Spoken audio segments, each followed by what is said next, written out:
नमस्कार दोस्तों, मैं कमलेश विश्नोई आपका स्वागत करता हूं राजस्थान सरकार और वेदांता के सीएसआर इनिशिएटिव ई कक्षा में, जिसके टेक्निकल पार्टनर है मिशन ज्ञान।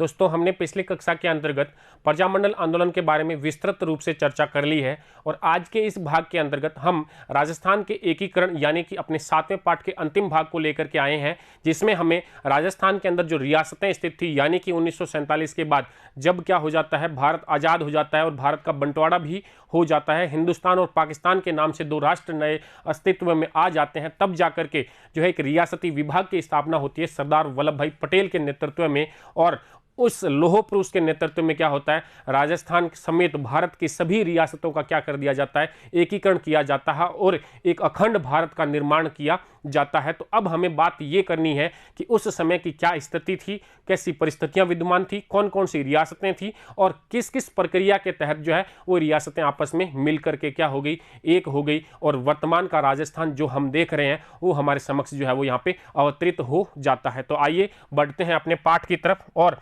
सीखते हैं कि किस प्रकार से राजस्थान का जो है वो एकीकरण धरातल पर आता है। तो सबसे पहले अगर हम बात करें 1947 का राजस्थान क्या था उसके बारे में, ठीक है ना। तो 1947 का जो राजस्थान है उसके बारे में हम बात करने वाले हैं। तो देखिए, यहां से हम प्रारंभ करते हैं अपने पाठ को। तब हमें सबसे पहले ये देखना है कि 1947 के अंदर क्या स्थिति रही है। अगर बात कर ले 1947 के अंदर, तो भारत क्या हुआ है, आज़ाद हुआ है, यानी कि भारत का क्या हुआ है, बंटवारा हुआ है। क्या हुआ है, बंटवारा हुआ है। तो बंटवारे की बात करें तो 1947 के अंदर बस याद रख लेना, माउंट बैटन।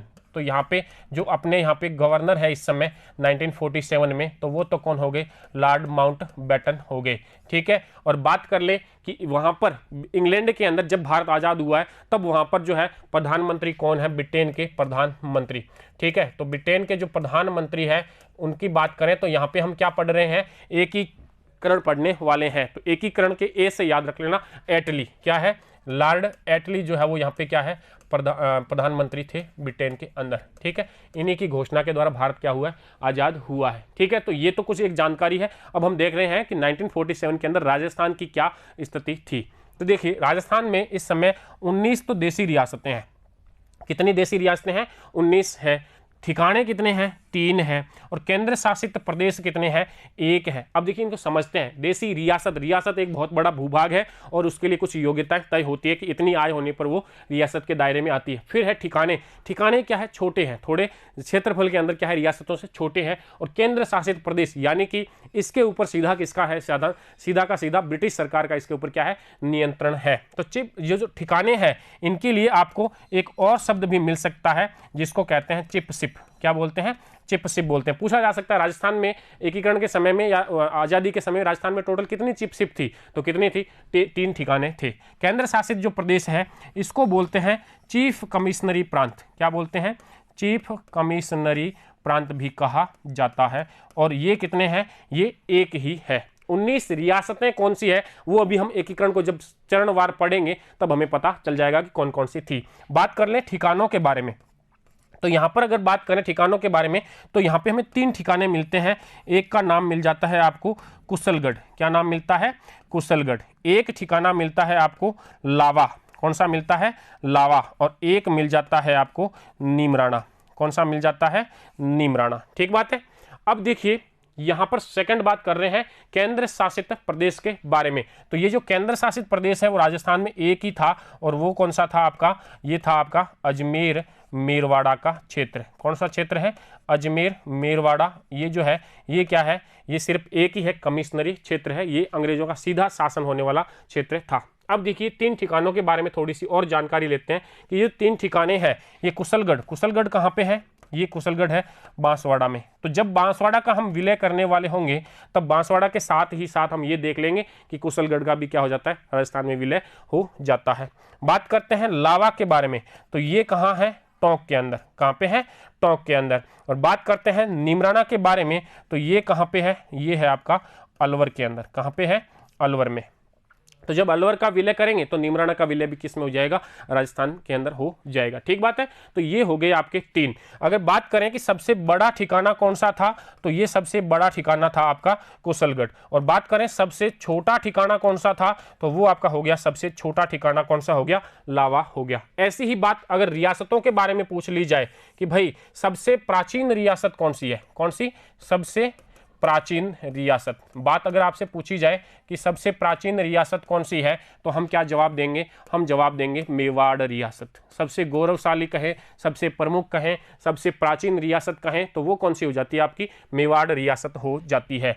अब बात करते हैं सबसे बड़ी रियासत कौन सी है। क्या पूछा जाए आपसे, सबसे बड़ी रियासत, यानी कि बड़ी तो 2 तरीके से होती है। बड़ी 2 तरीके से कैसे होती है, देखिए 2 तरीका, यानी कि एक तो होती है जनसंख्या के आधार पे, किसके आधार पे बड़ी होती है, जनसंख्या के आधार पे, और एक आपकी बड़ी हम कह लेते हैं क्षेत्रफल के आधार पे, किसके आधार पे, क्षेत्रफल के आधार पे बड़ी। तो देखिए यहां से हम देखते हैं कि जनसंख्या की बात करें तो जनसंख्या के आधार पे जो सबसे बड़ी रियासत थी वो आपकी कौन सी हो गई, जयपुर हो गई। क्षेत्रफल के आधार पे जो सबसे बड़ी रियासत की बात करें तो वो आपकी कौन सी हो गई, जोधपुर रियासत हो गई, क्षेत्रफल के आधार पे सबसे बड़ी।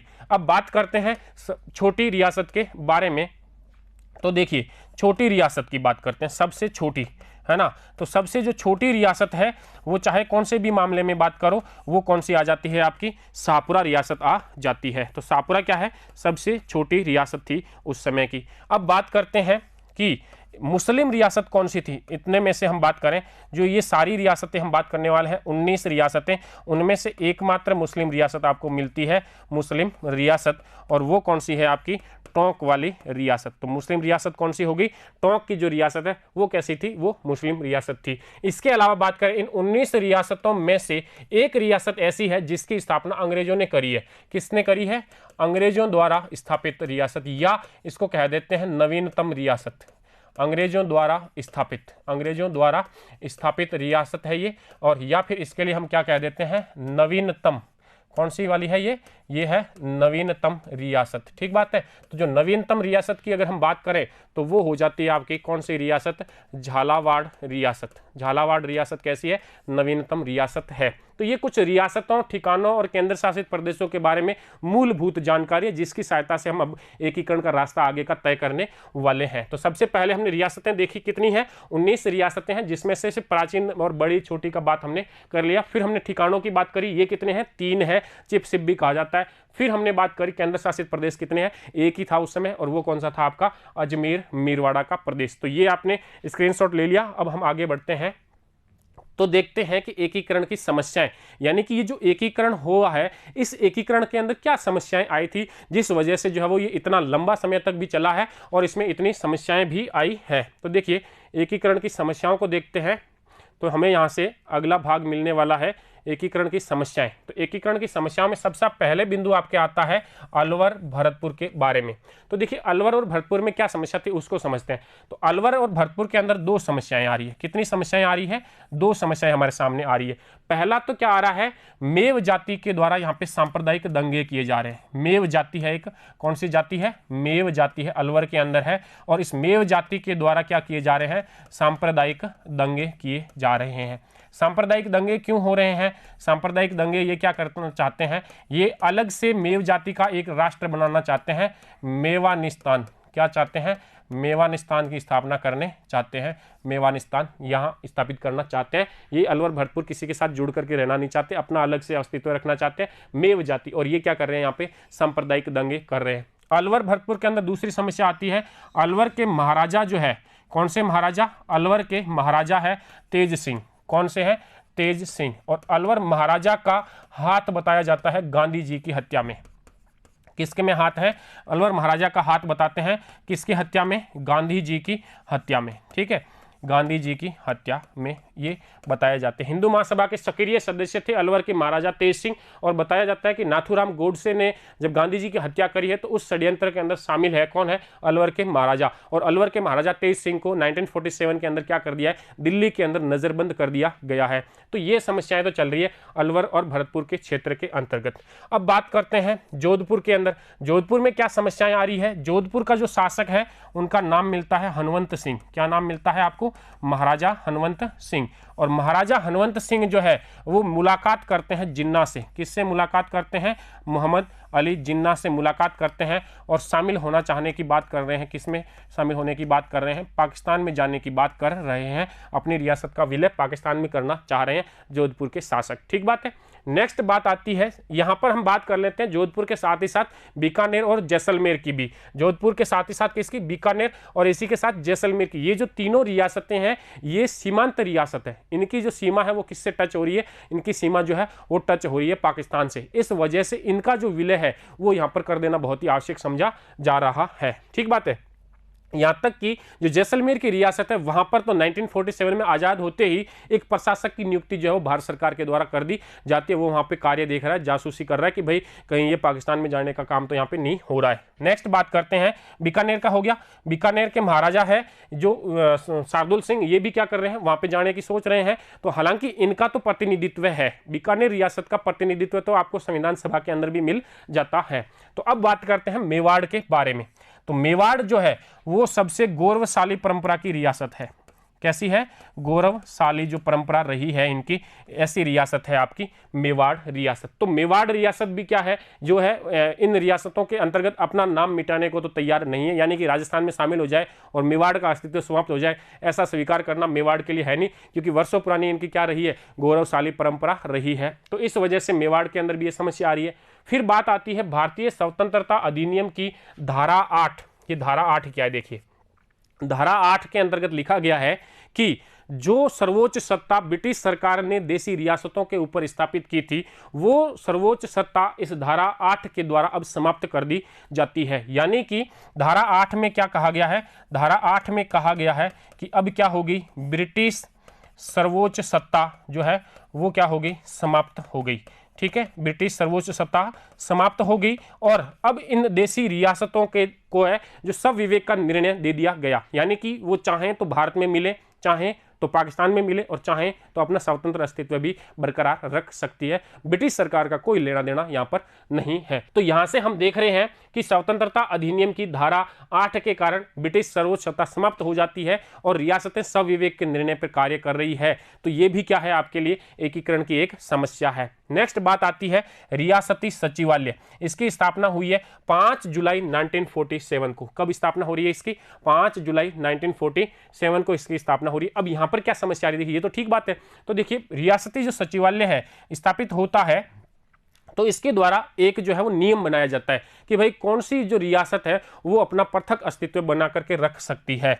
यानी कि पृथक अस्तित्व का मतलब ये नहीं है कि वो भारत के अंदर ही शामिल नहीं है, वो भारत में तो उसका विलय होना है लेकिन किसी भी संघ के अंदर उसका विलय होना जरूरी नहीं है। यानी कि जैसे राजस्थान संघ बनाया गया तो राजस्थान के अंदर जो है वो रियासत मिले या ना मिले वो उसकी मर्जी है। ऐसी रियासतों के लिए एक दायरा तय किया गया है, यानी कि पृथक अस्तित्व कौन बना करके रख सकता है, इसके लिए एक नियम बनाया गया था कि जिस रियासत की आबादी और इनकम दोनों इस दायरे को प्राप्त करती हो वो रियासत जो है वो रह सकेगी। तो बात करते हैं सबसे पहले कि आय की बात करें। किसकी बात करें? जिस रियासत की आय जो है वो 1 करोड़ रुपया होनी चाहिए। कितनी होनी चाहिए? 1 करोड़ रुपया वार्षिक जो है वो होनी चाहिए, या इससे अधिक हो तो चलेगा, इससे कम होगी तो वो रियासत तो अपना जो है पृथक अस्तित्व नहीं रख सकती। 1 करोड़ रुपये वार्षिक आय होनी चाहिए, या फिर क्या होनी चाहिए? आपके राज्य के अंदर 10 लाख की आबादी होनी चाहिए। ये दोनों जो है पालन जिसमें हो जाए वो क्या हो जाएगी? वो रियासत जो है उसमें स्वतंत्र अस्तित्व रख पाएगी। यानी कि 1 करोड़ रुपया वार्षिक आय और 10 लाख की आबादी होनी जरूरी है। अगर ये दोनों शर्तें आपकी रियासत पूरी कर रही है तो आपकी रियासत क्या रख सकती है? अपना स्वतंत्र अस्तित्व रख सकती है। अब यहाँ पर समस्या ये आ रही है कि इस शर्त को पालन करने वाली राजस्थान के अंदर 4 रियासतें हैं। कितनी रियासतें हैं? 4 रियासतें ऐसी हैं जो इस शर्त को जो है वो पूर्ण कर रही है, जिसमें नाम आ जाता है आपका जयपुर। कौन सी रियासत आ गई? जयपुर रियासत आ गई, जोधपुर रियासत आ गई। ठीक है, इसके अलावा आपकी बीकानेर रियासत आ गई। कौन सी रियासत आ गई? बीकानेर रियासत आ गई। और देखिए, और आ जाती है आपकी मेवाड़ रियासत। यानी कि जयपुर, जोधपुर, बीकानेर और मारवाड़ की तत्कालीन इनकम 1 करोड़ से अधिक है, आय इतनी अधिक है और आबादी भी 10 लाख से क्या है? अधिक है। इसलिए ये चारों रियासतें क्या कर सकती है? अपना जो है वो पृथक अस्तित्व बरकरार रख सकती है। ठीक है बात। तो कुल मिलाकर के अब हमें यहाँ पे ये देखने को मिल रहा है कि ये सारी समस्याएं आ रही है किसके अंतर्गत आ रही है, ये सारी समस्याएं आपके आ रही है एकीकरण के अंतर्गत। ठीक बात है। इसका स्क्रीनशॉट जो आप लेना चाहें इसका तो ले लें। अब देखिए बात कर ली हमने अलवर और भरतपुर के बारे में। मेव जाति का सांप्रदायिक दंगा चल रहा है, अलग से मेवानिस्तान की स्थापना की ये क्या करना है, मांग कर रहे हैं। और क्या है, अलवर महाराजा का हाथ बताया जा रहा है, इसलिए महात्मा गांधी की हत्या में तब ये क्या कर दिए गए हैं, नजरबंद कर दिए गए हैं दिल्ली के अंदर। फिर बात करते हैं सीमांत रियासतों की, तो जैसलमेर, बीकानेर और जोधपुर, इनके शासक जो है वो अभी तक स्थिर मति से नहीं है, यानी कि पाकिस्तान में शामिल होने का भी प्रयास ये कर सकते हैं। तो इनको भी क्या करना है, एकीकरण करके फटाफट से भारत के अंदर इनका विलय कर दिया जाना है। फिर बात आती है भारतीय स्वतंत्रता अधिनियम की धारा 8। इस धारा 8 के तहत जो ब्रिटिश सर्वोच्च सत्ता है वो ट्रांसफर भारत सरकार को ना की गई है देसी रियासतों के मामले में, वो क्या कर दिए गए हैं, सब विवेक के निर्णय दे दिया गया देसी रियासतों को, है ना। तो ये भी समस्या है। फिर बात आती है रियासती सचिवालय की। इन्होंने पृथक अस्तित्व बनाए रखने के लिए जो शर्तें लागू की है वो 2 शर्तें हैं, 1 करोड़ की आबादी, 1 करोड़ की आय, 10 लाख की आबादी। ये दोनों शर्तें पालन की जा रही है 4 रियासतों के द्वारा, जिसमें आपको नाम मिल जाता है, किसका नाम मिल जाता है, जयपुर, जोधपुर, बीकानेर और जो मेवाड़ का नाम है हमें यहाँ मिल जाता है। ठीक है। तो अब हम यहाँ से आगे बढ़ते हैं और समझने वाला है कि किस प्रकार से जो है वो राजस्थान का एकीकरण जो है वो यहाँ पे अस्तित्व में आता है। तो देखिए सबसे पहले अगर हम यहाँ पे बात करें तो हमने यहाँ पर आपके समक्ष लिखे हैं एकीकरण के चरणों के बारे में। ठीक है, एकीकरण के चरण। अब देखिए एक एक करके इनको समझने का हम प्रयत्न करेंगे कि एकीकरण के चरण। सबसे पहले तो ये याद कर लो कि एकीकरण के जो चरण है वो कितने हैं, एकीकरण कितने चरणों में पूरा हुआ है, कितने चरणों में पूरा हुआ है। सप्ताह में दिन कितने होते हैं, सप्ताह में दिन 7 होते हैं। महाद्वीप कितने हैं, 7 हैं। शादी के फेरे कितने होते हैं, 7 होते हैं। तो एकीकरण के चरण कितने हैं, एकीकरण के चरण भी कितने हैं, 7 चरण हैं। तो एकीकरण 7 चरणों में क्या होता है, आपके पूरा होता है। अब देखिए ये जो एकीकरण है ये प्रारंभ कब से होता है, ये प्रारंभ होता है आपका 18 मार्च 1948 से, और कब तक चलता है, 1 नवंबर 1956 तक का ये जो है हम अवधि का अध्ययन करने वाले हैं। इस अवधि के अंदर कितने चरण पूरे होंगे, आपके 7 चरण पूरे होंगे। बात करें कि एकीकरण में लगने वाला समय, एकीकरण में लगने वाला समय, तो ये आपका समय लग जाता है, कितना समय लगता है, 8 वर्ष लग जाते हैं। कितने वर्ष लग जाते हैं, 8 वर्ष लग जाते हैं, 7 महीने लग जाते हैं और 14 दिन लग जाते हैं। ठीक है, इतने समय के अंतराल के बाद जाकर के आपका क्या होता है, एकीकरण जो है वो पूर्ण होता है। 8 बार 7 महीने और 14 दिनों के बाद ये एकीकरण आपका पूरा होने वाला है। अब देखिए हम जो है सबसे पहला काम तो हमारा यहाँ पे यही आता है कि हम इन जो है संघों के नाम याद कर लें, चरणों के नाम याद कर लें। यदि हमने चरणों के नाम याद कर लिए तो एकीकरण का मामला 50% आप समझ लीजिए कि हमारा क्या हो जाता है, पूरा हो जाता है। तो देखिए सबसे पहले हम बात करेंगे मत्स्य संघ की स्थापना होती है। सबसे पहला कौन सा, मत्स्य संघ की स्थापना होती है। देखिए यहां पर मैं एक मैप की सहायता से आपको थोड़ा सा समझाने का प्रयास करता हूं, फिर जो है वो हम यहां से आगे बढ़ने की कोशिश करते हैं। तो देखिए जो है यहाँ पे क्या स्थिति होगी, सबसे पहले थोड़ा सा इसको समझ लेते हैं क्या क्या यहाँ पे घटनाक्रम होने वाला है। देखिए सबसे पहले अगर हम बात करें तो यहाँ पे इन रियासतों का, यहाँ पर जो यहाँ रियासतें स्थापित है, यानी कि थोड़ा सा कलर में चेंज करता हूँ, ये जो इस तरफ की जो रियासतें स्थित है, महाभारत काल के अंदर इस क्षेत्र को मत्स्य संघ के नाम से जाना जाता है और सबसे पहले राजस्थान का एकीकरण यहीं से शुरू होता है। तो यहाँ पे जो है वो हम कह देते हैं ये कौन सा हो गया, आपका मत्स्य संघ हो गया। ठीक है, तो सबसे पहले हम यहाँ से प्रारंभ करते हैं। देखिए दिल्ली भी यहाँ नजदीक पड़ता है, सबसे पहला यहीं से प्रारंभ करते हैं। दिल्ली के कार्य रियासती विभाग के द्वारा ये कार्य हो रहा है। उसके बाद में हम बात करेंगे कि ये जो पूर्वी राजस्थान है, कौन सा राजस्थान है, ये पूर्वी राजस्थान है, वो सेकंड चरण में आएगा। अब पूर्वी राजस्थान के अंदर यहां पर एक रियासत पड़ती है जिसके अंतर्गत ये भाग भी आ जाता है, ये वाली। ठीक है, बहुत बड़ी रियासत है। इस पूर्वी संघ के अंदर इस रियासत को जोड़ा जाता है। क्या किया जाता है, जोड़ा जाता है, जोड़ना, संयुक्त करना। तो नाम क्या पड़ जाएगा आपका, संयुक्त राजस्थान संघ। फिर यहां से हम देखते हैं कुछ बड़ी बड़ी रियासतें हैं। क्या है, बड़ी बड़ी जो रियासतें हैं इनका विलय इनके साथ में किया जाएगा। बड़ी को क्या बोलते हैं, वृहद बोलते हैं। क्या बोलते हैं, वृहद बोलते हैं। ठीक है ना। तो यहां से जब हम आगे चलेंगे तो अगला आपका आ जाएगा वृहद राजस्थान संघ। क्या आ जाएगा, वृहद राजस्थान संघ। ठीक है, हमने अभी तक 4 चरण देखे हैं। सबसे पहला मत्स्य संघ आया, फिर आपका दूसरा पूर्वी राजस्थान संघ आया, फिर तीसरा जोड़ा गया यानी कि संयुक्त राजस्थान आया, फिर 4 बड़ी बड़ी जोड़ी गई, तो चौथे में कौन सा आ गया, वृहद राजस्थान आ गया। ठीक है, अब इस वृहद राजस्थान में जो पहला बना है उसको वापस जोड़ने का काम कर दिया जाएगा। ये हो जाएगा आपका 5वां चरण। तो संयुक्त के वृहद के अंदर और क्या करना है, संयुक्त करना है। तो नाम क्या हो जाएगा, संयुक्त वृहद राजस्थान। और फिर क्या होगा, यहां पर आपके अजमेर और मेरवाड़ा स्थित है और यहाँ पे आपका सिरोही का मुद्दा है। हालांकि जो मुख्य आपका एकीकरण है वो इन 5 चरणों से क्या हो जाता है, पूर्ण हो जाता है। फिर छठे और सातवें चरण के अंदर भी हम यहाँ कुछ और रियासतों का इसके साथ में क्या कर लेंगे, विलय कर लेंगे। तो ये आपके इस प्रकार से कितने चलने वाले हैं, 7 जो चरण है वो यहाँ पे आपके अस्तित्व में रहने वाले हैं। तो देखिए इनको अगर एक एक करके वापस से हम समझ रहे हैं कि किस प्रकार से जो है वो ये संघ जो है वो यहाँ पर अस्तित्व में आने वाले हैं। तो देखिए यहाँ से बात करते हैं, अपने वापस इसी पे लौटते हैं। पहले चरण में हमने नाम रखा मत्स्य संघ, दूसरे चरण में हम कहते हैं पूर्वी राजस्थान संघ, फिर तीसरे चरण में हमने जोड़ा यानी कि संयुक्त राजस्थान, फिर चौथे चरण में जो है वो बड़ी बड़ी रियासतें लाई तो हमने कह दिया वृहद राजस्थान, फिर इसको मत्स्य संघ में वापस डाला तो फिर हमने कह दिया संयुक्त वृहद राजस्थान संघ, और फिर छठा और सातवें की अगर बात करें तो राजस्थान, और सातवें के अंदर जाकर के हम कह देते हैं वर्तमान राजस्थान। ठीक बात है। अब हम याद कर लेते हैं साथ ही साथ इनकी तारीखें कि भाई ये जो संघ है वो कब अस्तित्व में आ रहे हैं। तो यहां पर याद करने का सबसे आसान जो तरीका है वो तो ये है कि देखिए पहले तो 3 याद करनी होती है अपने को। कितनी याद करनी होती है, 3 चीजें। पहली बात करते हैं 1948 की, किसकी बात कर रहे हैं, 1948 की। तो 3 बार जो है वो 1948 आपको याद रख लेना है। कितनी बार, 1948 1948 कितनी बार हो गया, 3 बार जो है वो 1948 की घटना आपको याद रखनी है।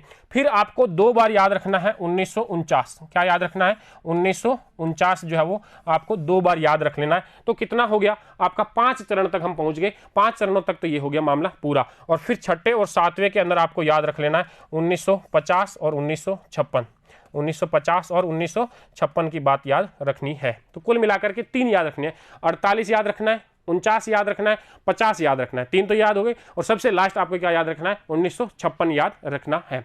अब देखिए 1 तारीख तो आपको रटनी ही है। रटने का मतलब यह है कि अपनी खुद की डेट ऑफ बर्थ मान के चलिए। आपकी खुद की डेट ऑफ बर्थ क्या है, देखिए मैं कहता हूं आपकी जो है डेट ऑफ बर्थ है वो 18 मार्च 1948 है। ठीक है, 48 तो आपको याद है, 3 बार जो है, पहले 3 है वो 48 में, फिर 2 है 49 में, फिर 1 50 और फिर लास्ट 56 के अंदर। ठीक है, 18 मार्च 1948 को आपका क्या हो गया, मत्स्य संघ का जो है वो यहाँ पे उद्घाटन होने वाला है। अब हम एकीकरण के कितने चरण पढ़ रहे हैं, 7 चरण पढ़ने वाले हैं। तो 7 को जोड़िए 18 के अंदर, कितने हो जाते हैं आपके, 25 मार्च, क्या हो जाएगा आपके पास, 25 मार्च 1948 को अगला चरण हो गया।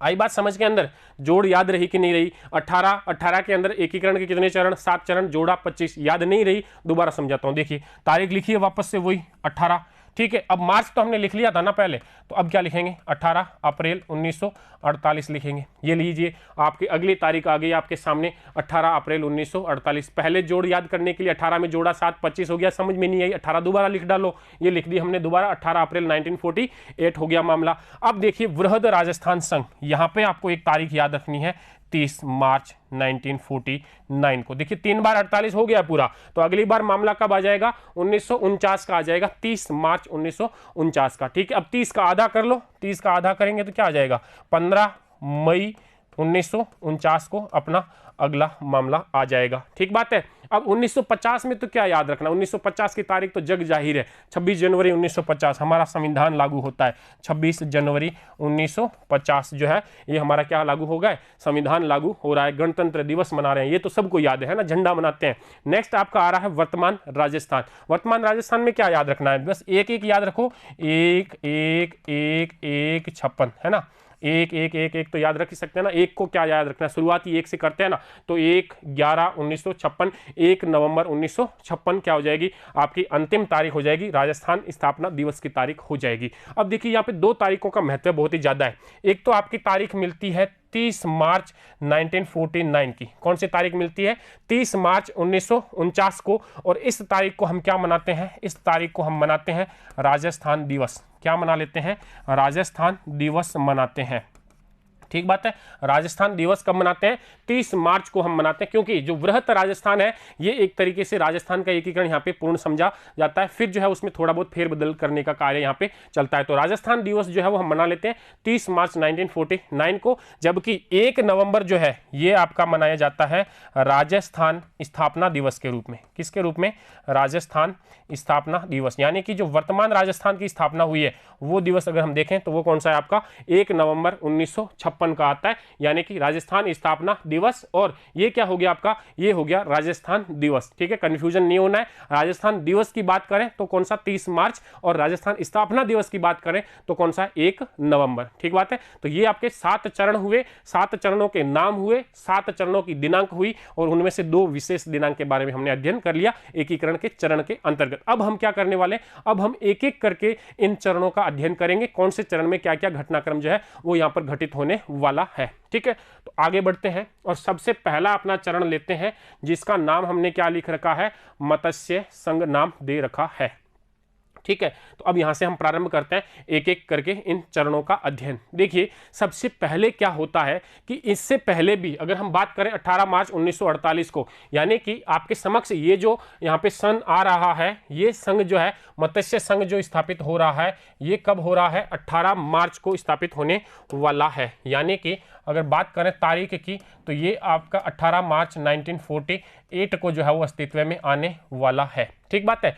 अब ये 18 मार्च 1948 को मत्स्य संघ जो अस्तित्व में आ रहा है, ये घटनाक्रम क्या हो रहा है, इससे पहले भी कई राजाओं ने जो है अपने संघ बनाने की कोशिश की थी। जैसे मेवाड़ महाराणा कोशिश करते हैं राजस्थान की विभिन्न रियासतों को अपने नेतृत्व में करने की, सफल नहीं हो पाते। कोटा बूंदी के जो शासक है वो हाड़ौती के संघ की स्थापना करने की कोशिश करते हैं, सफल नहीं हो पाते। डूंगरपुर बांसवाड़ा के जो शासक है वो अपने नेतृत्व में एक संघ की स्थापना का प्रयास करते हैं, सफल नहीं हो पाते हैं। ठीक है, तो इस प्रकार से देखा जाए तो यहां पर हमें 4 रियासतें मिल रही है, जिसमें आपको नाम मिलेगा। सबसे पहले यहां से एक रियासत देख रहे हैं हम, ये कौन सी हो गई, अलवर की रियासत। फिर हम यहां पे देख रहे हैं ये भरतपुर की रियासत है, और ये यहां पे आपकी आ गई धौलपुर की रियासत, और ये हो गई आपकी करौली की रियासत। ठीक है, तो ये कुल मिलाकर के जो क्षेत्र आपके समक्ष आ रहा है, अलवर, भरतपुर, धौलपुर और करौली का क्षेत्र, यानी कि A, B, C और D, है ना, A, B, C और D, अलवर, भरतपुर, धौलपुर और करौली। तो सबसे पहले बात करें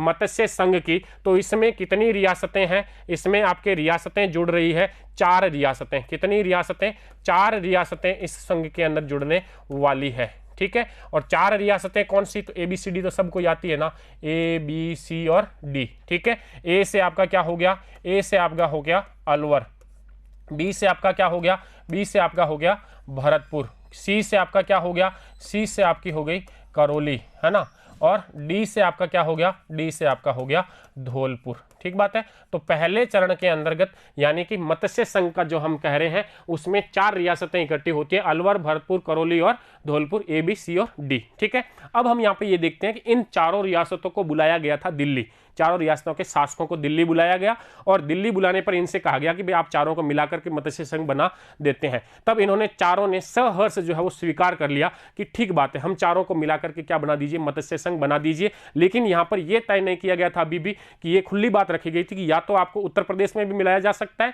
या फिर आपको राजस्थान में भी मिलाया जा सकता है भविष्य के अंतर्गत। ठीक बात है। तो अब अलवर, भरतपुर, धौलपुर और करौली की क्या होगी, एक मत्स्य संघ के रूप में स्थापना हो गई। यहां पर बात आती है कि इनका नाम क्या दिया गया है, इस संघ का नाम दिया गया है मत्स्य संघ। क्या नाम दिया गया है, मत्स्य संघ। और मत्स्य संघ का नाम दिया गया है कन्हैयालाल माणिक्यलाल मुंशी के परामर्श पर। किसने नाम दिया, कन्हैयालाल माणिक्यलाल मुंशी ने इनको नाम दे दिया मत्स्य संघ। मत्स्य संघ नाम क्यों दिया, क्योंकि ये जो क्षेत्र है अलवर, भरतपुर, धौलपुर और करौली का क्षेत्र, ये क्षेत्र जो है उस समय क्या था, ये महाभारत जनपद, महाभारत कालीन जो जनपद है मत्स्य जनपद, उसी का भाग है। तो इसी को नाम क्या दे दिया आपने, यहीं पे नाम मिल जाता है आपको अलवर, भरतपुर, करौली और धौलपुर का नाम यहाँ पे मत्स्य संघ नाम मिल जाता है। ठीक है, अब मत्स्य संघ इसको नाम मिल गया। अब क्या घटनाक्रम हो रहा है, अब देखिए आगे चल करके देखते हैं। तो हमें यहाँ पर प्रत्येक संघ के बारे में कि संघ का उद्घाटन किसने किया, संघ का जो रियासतें हैं वो कौन कौन सी थी, संघ के अंदर जो है वो राज प्रमुख किसको बनाया जा रहा है, संघ के अंदर उपराज्य प्रमुख कौन बन रहा है और संघ का प्रधानमंत्री जो है वो कौन बन रहा है, ये सारी चीजें हमें हर एक संघ के अंदर जाननी है, हर एक चरण के अंदर जाननी है। तो सबसे पहले अगर हम बात करें तो 4 रियासतें जोड़ी गई यहाँ पे, और बात कर लेते हैं राज प्रमुख की। किसकी बात करते हैं, राज प्रमुख। हालांकि बड़ी रियासत है इसके अंतर्गत अलवर, लेकिन अलवर के जो महाराजा है तेज सिंह वो तो नजरबंद है, उनको तो यहाँ पे राज प्रमुख बनाया नहीं जा सकता। तो अब जो है यहाँ पे राज प्रमुख का जो पद है वो दिया जाता है उदय भान सिंह को। किसको दिया जा रहा है, उदय भान सिंह को दिया जा रहा है। तो उदय भान सिंह को जो पद दिया जा रहा है, तो ये कहाँ के हैं भाई, ये हैं आपके धौलपुर के। कहाँ के हैं, ये धौलपुर के हैं। ठीक बात है।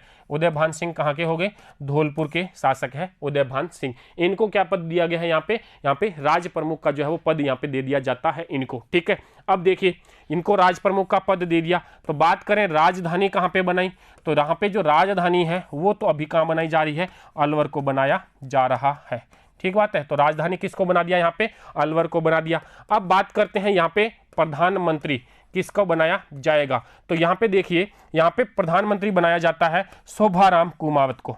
किसको बनाया जा रहा है, शोभाराम कुमावत को क्या बनाया जा रहा है, यहाँ पे प्रधानमंत्री बनाया जा रहा है। अब बात करते हैं इस संघ का उद्घाटन करने वाले व्यक्ति का, किसका करने वाले, उद्घाटन करता, तो यहाँ पे उद्घाटन किया जाता है एन.वी. गॉडगिल के द्वारा। किसके द्वारा किया जाता है, एन.वी. गॉडगिल के द्वारा। ये कोयला प्रसंस्करण मंत्री है भारत सरकार के अंतर्गत और इन्हें भेजा जाता है इस संघ का उद्घाटन करने के लिए, एन.वी. नरहरि विष्णु गॉडगिल, ठीक है, इनका पूरा नाम मिलता है एन.वी. गॉडगिल। उद्घाटन करते हैं। प्रधानमंत्री किसको बनाया है, शोभाराम कुमावत को हमने यहाँ पे प्रधानमंत्री बना दिया है, यानी कि शोभाराम कुमावत के नेतृत्व में यहाँ पर क्या गठित किया जाएगा, यहाँ पे गठित किया जाएगा आपका मंत्रिमंडल, ठीक है। और इस मंत्रिमंडल के अंतर्गत जो है वो 4 सदस्य लिए जाएंगे, चारों रियासतों से लिए जाएंगे। कौन कौन सी रियासत से लिए जाएंगे, अलवर से 1 सदस्य लेंगे, भरतपुर से भी 1 सदस्य लेंगे, और अलवर भरतपुर करौली से भी 1 सदस्य लिया जाएगा, और धौलपुर से भी क्या लिए जाएंगे, 1 सदस्य जो है वो लिया जाएगा, ठीक बात है। अलवर भरतपुर करौली और धौलपुर चारों से क्या किए जाएंगे, 1-1 सदस्य जो है यहाँ पे लिया जाएगा। यहाँ पे अलवर से मास्टर भोलानाथ को शामिल किया जाता है। किसको शामिल करते हैं, मास्टर भोलानाथ नामक एक व्यक्ति है, इनको क्या करते हैं मंत्रिमंडल का सदस्य यहाँ पर बनाया जाता है। चिरंजी लाल को भरतपुर, डॉक्टर चिरंजी लाल है, इनको भरतपुर से शामिल किया जाता है। नारायण सिंह है, ये करौली से शामिल होते हैं। धौलपुर के अंदर जो है, धौलपुर से मंगल सिंह जो है ठाकुर है, ये शामिल होते हैं, ठीक है। तो यहाँ पर आपको मंत्रिमंडल के 1-1 सदस्य जो है वो यहाँ पे इन मंत्रिमंडलों में शामिल कर लिए जाते हैं, और मंत्रिमंडल का गठन जो है वो किसके नेतृत्व में हो जाता है, शोभाराम कुमावत के नेतृत्व में यहाँ पे मंत्रिमंडल का क्या होता है, गठन हो जाता है, ठीक बात है। तो ये आपका पहला चरण अस्तित्व में आ जाता है, जिसका नाम हमने क्या रखा है, जिसका नाम हमने रखा है मत्स्य संघ। 18 मार्च 1948 को उद्घाटन किसके द्वारा हुआ, एन.वी. गॉडगिल के द्वारा। बात करें राज प्रमुख की, तो राज प्रमुख जो है वो किसको बनाया गया, उदयभान सिंह धौलपुर के महाराजा को बनाया गया। राजधानी कहाँ रखी गई, अलवर के अंदर रखी गई थी। इसके अलावा बात करें इनका प्रधानमंत्री शोभाराम कुमावत को बनाया जाता है। उद्घाटन की बात हमने कर ही ली है। मत्स्य संघ जो नाम है वो किसने दिया था, कन्हैयालाल माणिक्यलाल मुंशी ने जो है वो यहाँ पे मत्स्य संघ नाम प्रदान किया था। 4 रियासतें थी आपकी, अलवर भरतपुर करौली और धौलपुर, ठीक बात है। तो ये हुआ आपका पहला चरण पूरा। अब नेक्स्ट आगे बढ़ते हैं, तो यहाँ से हमें अगले चरण में देखने को मिल रहा है सेकंड जो अपना चरण आ रहा है वो कौन सा हो गया, वो हो जाएगा आपका पूर्वी राजस्थान संघ। कौन सा हो जाएगा, पूर्वी राजस्थान संघ की बात करने वाले हैं, ठीक है। तो देखिए पूर्वी राजस्थान संघ में हम क्या क्या शामिल करते हैं, इनके बारे में बात करते हैं। तो यहाँ पूर्वी राजस्थान संघ जो बनाया जा रहा है, इस संघ को बनाने से पहले मेवाड़ से संपर्क किया जाता है। किससे संपर्क किया जाता है, मेवाड़ महाराणा से संपर्क करते हैं, भूपाल सिंह से। लेकिन मेवाड़ महाराणा कहते हैं कि हम जो है अपना 1500 वर्षों का जो गौरवपूर्ण इतिहास है वो यहाँ पर राजस्थान बनाने के लिए जो है वो त्याग नहीं सकते हैं। तो उनके इस रुख को देखते हुए मेवाड़ को तो रहने दिया जाता है। इसके अलावा जो पूर्वी रियासतें थी, उन पूर्वी रियासतों ने मिलकर के, उनको मिलाकर के एक संगठन बनाने का, अर्थात पूर्वी राजस्थान संघ को बनाने का यहाँ पे प्रयास किया जा रहा है। तो देखिए, देखते हैं इसके अंदर कौन कौन जो रियासत है वो शामिल हो रही है। तो यहाँ पर बात करते हैं कि इस संघ के अंदर 9 रियासतें शामिल होती है। कितनी रियासतें शामिल हो रही है, 9 रियासतें शामिल हो रही है। ठिकानों के बारे में हम अलग से बात नहीं करने वाले, मैंने पहले ही बता दिया, जब रियासत जुड़ेगी तो उससे संबंधित ठिकाना भी वहां पे जुड़ जाता है। जैसे कि हमने बात कर ली नीमराणा, तो अभी हमने अलवर जोड़ दिया तो वो उसके साथ में जुड़ गया है, ठीक है। बात करेंगे टोंक के अंदर लावा की बात करेंगे, या फिर कुशलगढ़ बांसवाड़ा की बात करेंगे तो वो उन्हीं के साथ उसमें ऐड होता चला जाएगा। तो 9 रियासतों की बात करनी है हमें यहाँ पे, जिसके अंतर्गत हम बात करें तो सबसे पहले हम देखते हैं डूंगरपुर। कौन सी रियासत है, डूंगरपुर। इसके अलावा एक रियासत है आपके पास बांसवाड़ा। कौन सी है, बांसवाड़ा। डूंगरपुर, बांसवाड़ा, प्रतापगढ़। कौन सी रियासत आ गई, प्रतापगढ़। इसके अलावा झालावाड़, झालावाड़। इसके अलावा देखिए कोटा, कौन सी रियासत आएगी, कोटा। इसके अलावा टोंक, टोंक के अलावा बूंदी। कौन सी आ गई आपकी, बूंदी, कितनी हो गई भाई 1 2 3 4 5 6 7, और 2 जो रियासतें हैं वो पहले जो है इनका विलय किया जा रहा था अजमेर मेरवाड़ा के अंतर्गत, लेकिन इन्होंने जो है वो विरोध कर दिया कि हम अजमेर मेरवाड़ा में तो नहीं मिलेंगे। इनसे पूछा पूर्वी राजस्थान में मिलोगे, बोले हाँ मिलेंगे। तो कौन कौन सी हो गई, यहाँ पे आ जाती है 2 रियासतें, शाहपुरा और किशनगढ़, शाहपुरा और किशनगढ़, ठीक बात है। तो ये आपकी हो गई कितनी रियासतें, 9 रियासतें होगी जिनका जो है विलय कहाँ पे कर दिया जाएगा, इनका विलय कर दिया जाएगा पूर्वी राजस्थान संघ के अंतर्गत। तो देखिए हम यहाँ से बात करें तो ये हो गया आपका डूंगरपुर और बांसवाड़ा का एरिया, और ये मान लीजिए आपका हो गया प्रतापगढ़ का एरिया, ठीक है। एक तो ये हो गया। इसके अलावा हमने बात करी डूंगरपुर, बांसवाड़ा और प्रतापगढ़ हो गए। फिर हमने बात करी थी कि झालावाड़ का एरिया, यानी कि ये जो आपका हो गया झालावाड़ का एरिया, और झालावाड़ के साथ साथ कोटा भी हो गया, टोंक भी हो गया, और बूंदी भी आपका हो जाता है। तो कोटा, टोंक, बूंदी और झालावाड़, ये जो 4 है, कोटा, टोंक, बूंदी और झालावाड़, ये चारों जो है ये भी यहाँ पे मिल गए हैं। यानी कि ये वाला जो एरिया है इसका क्या हो रहा है, इस पूर्वी राजस्थान संघ के अंदर क्या हो रहा है, जो है वो एकीकरण हो रहा है पूर्वी राजस्थान संघ के नाम से। इसके अलावा हम यहाँ पे बात कर लेते हैं, यहाँ पर कुछ जो है ये भीलवाड़ा जो है वो शाहपुरा का ही भाग है, ठीक है। तो ये जो भाग है ये भी इसके अंदर क्या हो जाता है, मिल जाता है। तो इस प्रकार से आपका ये बन जाता है कौन सा वाला भाग, पूर्वी राजस्थान संघ। यानी कि हमने बात करी पूर्वी राजस्थान संघ के बारे में, 18 और 7 कितने होते हैं भाई, 18 और 7 25 होते हैं। 25 मार्च 1948 को ये संघ क्या होता है, अस्तित्व में आता है। हालांकि यहाँ पर क्या घटनाक्रम हो रहा है, यहाँ पे जब 25 मार्च से कुछ दिन पहले की बात करें हम, 18 मार्च के आसपास की है, जहाँ पे वो हो रहा था आपका मत्स्य संघ का उद्घाटन। उसके 2 दिन बाद ही जब मेवाड़ ने मना कर दिया, मेवाड़ महाराणा ने मना कर दिया कि भाई हम विलय नहीं करेंगे, तो जो मेवाड़ के अंदर प्रजामंडल यानी कि माणिक्यलाल वर्मा के नेतृत्व में जो प्रजामंडल आंदोलन चल रहा है, उस आंदोलन के अंतर्गत क्या हो रहा है, वो आंदोलन तेज कर देते हैं। और माणिक्यलाल वर्मा ने स्पष्ट कहा कि 20 लाख जनता के भविष्य का निर्धारण अकेले महाराणा नहीं कर सकते हैं, इसलिए क्या करना चाहिए, मेवाड़ का विलय जरूर कर देना चाहिए। और वहां पे आंदोलन प्रारंभ हो जाता है। गतिरोध की स्थिति को समाप्त करने के लिए मेवाड़ महाराणा जो है वो भारत सरकार के समक्ष जो है वो अपना व्यक्ति भेजते हैं, प्रतिनिधि को भेजते हैं, और उनके बीच में क्या होता है, समझौता हो जाता है। मेवाड़ महाराणा कहते हैं कि आप जो है इसका उद्घाटन मत कीजिए, कौन से का, पूर्वी राजस्थान संघ, यानी कि 25 मार्च को जो है वो इसका उद्घाटन ना करें। लेकिन इस उद्घाटन की संपूर्ण तैयारियां कंप्लीट हो चुकी है, इसलिए उद्घाटन तो नहीं रोका जाता, लेकिन इस राजस्थान संघ के अंदर जो है वो मंत्रिमंडल का गठन यहां पे नहीं किया जाएगा कि बोले मंत्रिमंडल का जो गठन है वो मेवाड़ मिल जाए, उसके बाद हम यहां से करने वाले हैं। तो अब समझते हैं बात को, आगे चलते हैं। तो हमने बात करी यहां पर रियासतें जो है वो कितनी हो गई, 9 रियासतों का इसके अंतर्गत क्या हो गया, यहां पर एकीकरण हो गया है। अब देखिए बात करते हैं 9 रियासतों के एकीकरण की, तो बात कर ली हमने। अब यहां पर बात करेंगे राज प्रमुख की, किसकी बात करेंगे, राज प्रमुख की बात करते हैं।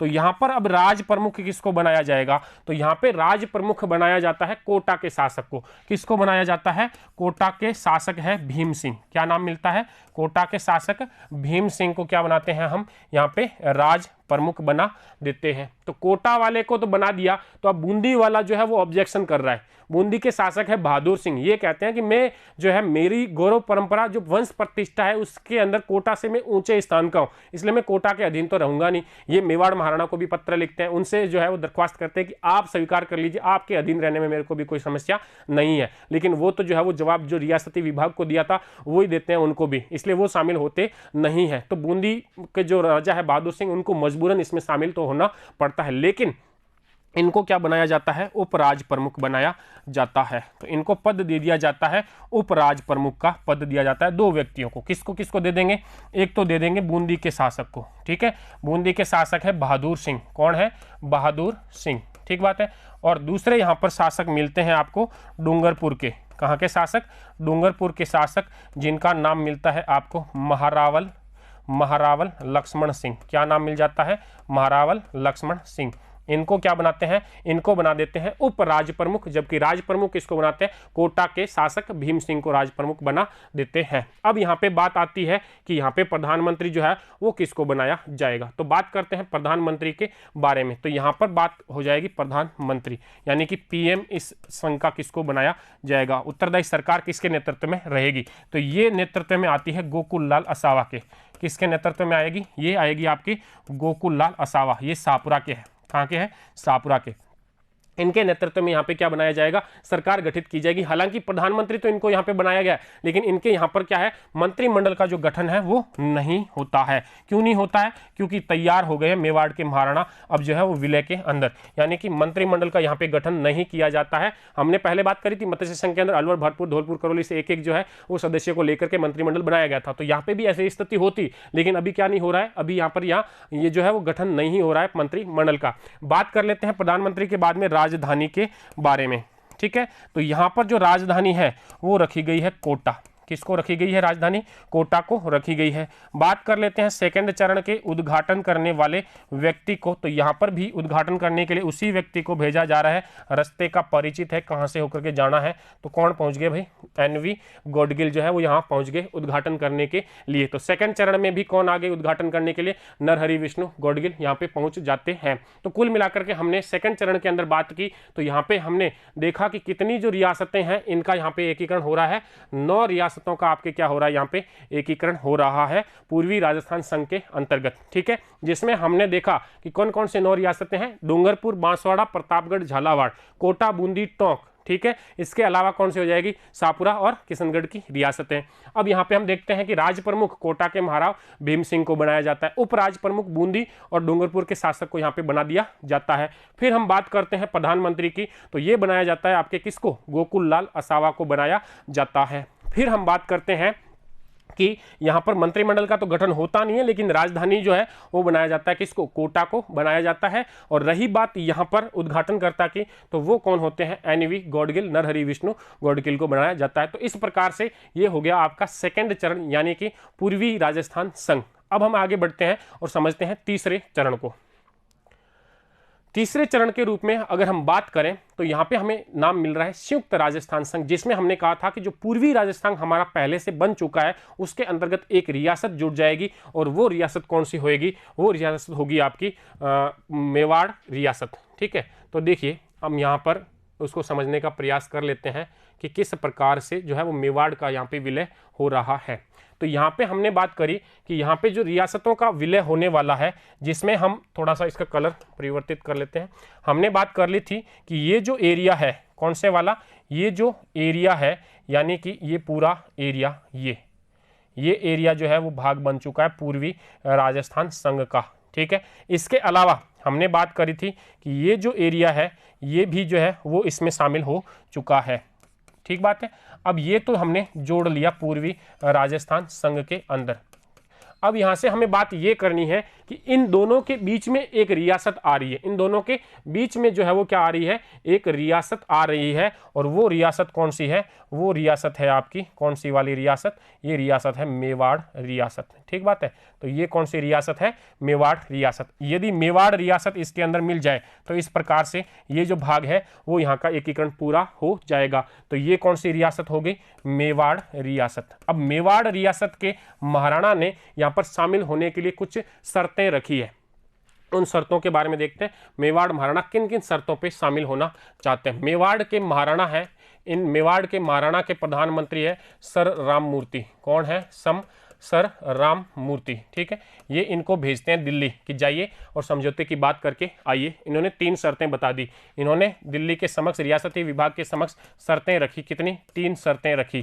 पहली शर्त क्या है, देखिए पहली शर्त तो ये रखी इन्होंने कि मेरे को प्रीवी पर्स मिलना चाहिए, यानी कि राजकीय भत्ता जो खर्चा मिलेगा वो मिलना चाहिए 20 लाख। कितना मिलना चाहिए, 20 लाख मेरे को मिलना चाहिए। दूसरी बात कही कि मैं जब राज प्रमुख बनूंगा तो वो वंशानुगत होना चाहिए।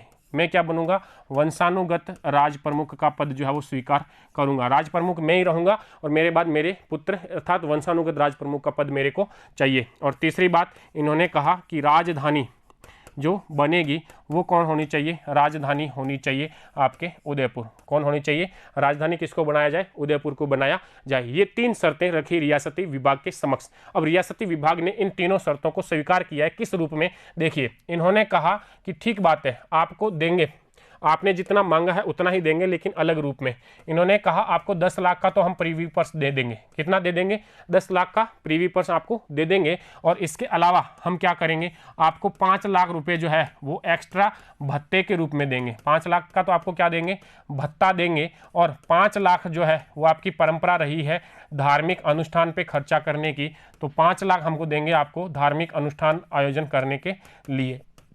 टोटली कितने दे दिए? 20 लाख जो है। इससे पहले जिस भी रियासतों का विलय हुआ ऐसी शर्तें मंजूर नहीं की गई है। ये जो है बहुत रियायती मामला है, यहाँ पर जो है रियायत देकर के यहाँ पे इनकी शर्तें स्वीकार की जा रही है। तो 10 लाख तो हम आपको प्रीव्यू पर्स देंगे, 5 लाख भत्ता दे देंगे, 5 लाख क्या देंगे आपको? धार्मिक अनुष्ठान के रूप में अलग से दे देंगे। टोटली आपको कितने दे देंगे? 20 लाख मांगे, 20 लाख देने की बात हो गई।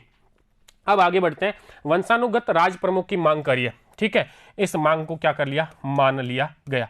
ठीक है, मान लिया इस बात को। नेक्स्ट बात आ रही है कि राजधानी उदयपुर में रखनी है। ठीक बात है, ये भी मान लेते हैं, ये भी मान ली गई। लेकिन यहाँ पे एक शर्त रखी गई थी। शर्त ये रखी गई थी कि प्रत्येक वर्ष जो है विधानसभा जो यहाँ पे बनाई जाएगी, उस विधानसभा का प्रत्येक वर्ष के अंदर एक अधिवेशन कोटा में आयोजित करना जरूरी होगा। यानी कि अधिवेशन का जो एक अधिवेशन है वो कहाँ पे होना है? वर्ष में है, कोटा में होना है। बाकी राजधानी कहाँ पे रहनी है? राजधानी जो है वो उदयपुर में ही रहनी है। ये शर्तें रखी थी, ये शर्तें क्या कर ली इन्होंने? मान ली है, रियासती विभाग ने मान ली। तो अब हम देखते हैं कि जब रियासती विभाग ये शर्तें मान लेता है तब यहाँ पर क्या होता है? गठन हो जाता है किसका? संयुक्त राजस्थान का आपके गठन हो जाता है। ये कौन सा चरण चल रहा है आपका? ये चरण चल रहा है आपका तीसरा चरण। कौन सा चरण है? ये तीसरा चरण चल रहा है। अब देखिए यहां पर जब गठन होता है तो यहां पर हम देखते हैं राज प्रमुख का पद।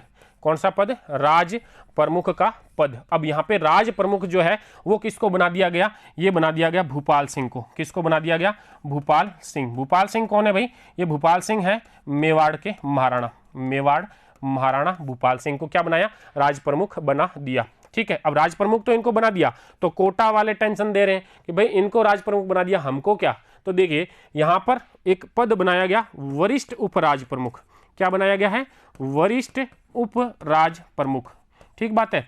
वरिष्ठ उपराज प्रमुख जो है वो तो बनाया गया था कोटा के भीम सिंह को। किसको बना दिया गया? कोटा के भीम सिंह को। और बात करते हैं कनिष्ठ उपराज प्रमुख की। किसकी बात करते हैं? कनिष्ठ उपराज प्रमुख। तो ये वापस वही जो है वो दो ही जो बने हुए हैं उन्हीं को रखा गया। एक तो बूंदी और एक आपका कौन सा हो जाता है? डूंगरपुर। ठीक है, तो बूंदी और डूंगरपुर को क्या रखा है? कनिष्ठ उपराज प्रमुख का पद दिया। वरिष्ठ उपराज प्रमुख का जो पद है वो किसको मिल गया? कोटा को मिल गया। और राज प्रमुख जो है वो कौन हो गए? वो हो गए आपके भूपाल सिंह। उपराज प्रमुख जो है वो उनको बना दिया जाता है। ठीक बात है। अब बात करते हैं यहाँ पे राजधानी की। तो देखिए थोड़ा सा मैं इसको ऊपर लेता हूँ, यहाँ से समझते हैं राजधानी का मामला। तो राजधानी की बात इन्होंने मान ली गई थी, तो राजधानी यहाँ पे कौन सी हो जाएगी? राजधानी आपकी बन जाएगी उदयपुर। ठीक बात है, उदयपुर जो है वो बन गई आपकी राजधानी। नेक्स्ट बात आ जाएगी आपके प्रधानमंत्री की। किसकी बात आ जाएगी? प्रधानमंत्री। तो प्रधानमंत्री की अगर हम बात करें तो यहाँ पे प्रधानमंत्री किसको बना दिया जाएगा? प्रधानमंत्री बनाया गया है माणिक्य लाल वर्मा को। किसको बनाया गया? माणिक्य लाल वर्मा को क्या बनाया गया? यहाँ पे इस संगठन का प्रधानमंत्री बनाया गया है। और इनके नेतृत्व में यहाँ पे क्या गठन किया जाएगा? अब इनके नेतृत्व में यहाँ पे मंत्रिमंडल का गठन किया जाएगा। ठीक बात है। और ये जो मंत्रिमंडल का गठन किया जाएगा इसमें अलग अलग रियासतों से अलग अलग व्यक्तियों को शामिल किया जाता है। जैसे कि हमने बात करी गोकुल लाल असावा जो पहले प्रधानमंत्री बन चुके हैं, गोकुल लाल असावा, इनको शामिल किया गया। ठीक है, ये कहाँ से हैं? शाहपुरा से हैं। इसके अलावा बात करें कोटा से एक व्यक्ति लिया गया, कोटा से लिया गया अभिन हरि को। किसको लिया गया? अभिन हरि को। कहाँ से शामिल किया? कोटा से। ठीक है, ये असावा आपके कहाँ से आ गए? ये आ गए शाहपुरा से। ठीक है, बात करें डूंगरपुर से तो डूंगरपुर से एक व्यक्ति आया भोगीलाल पंड्या। कौन आ गए? भोगीलाल पंड्या को शामिल किया गया मंत्रिमंडल के अंदर। कहाँ से याद कर लें तो ये हो जाएगा डूंगरपुर से, इनको शामिल कर लिया। बात करें उदयपुर से तो सर्वाधिक व्यक्ति जो है इस मंत्रिमंडल में उदयपुर से लिए गए थे। यहाँ पे 3 व्यक्तियों को चुना गया है उदयपुर से। एक व्यक्ति का नाम मिलता है आपको भूरेलाल बयां। क्या नाम मिलता है? भूरेलाल बयां। एक व्यक्ति का नाम मिलता है आपको यहाँ पे प्रेम नारायण। क्या नाम मिलता है? प्रेम नारायण। ठीक है, और एक व्यक्ति का आपको यहाँ पे नाम मिल जाता है मोहन लाल सुखाड़िया। ठीक है, मोहनलाल सुखाड़िया। तो इस मंत्रिमंडल का स्पष्ट हमें देखने को मिल रहा है, ये एक तरीके से इसका जो स्वरूप है वो प्रजामंडलीय स्वरूप है, यानी कि ये सारे व्यक्ति है ये प्रजामंडल आंदोलन से रिलेटेड रहे हैं और इन्हीं का क्या बनाया गया, यहाँ पे मंत्रिमंडल बनाया गया। किसकी अध्यक्षता में बनाया गया? माणिक्यलाल वर्मा की अध्यक्षता में बनाया गया है। अब बात करते हैं इस संघ का उद्घाटन किसने किया।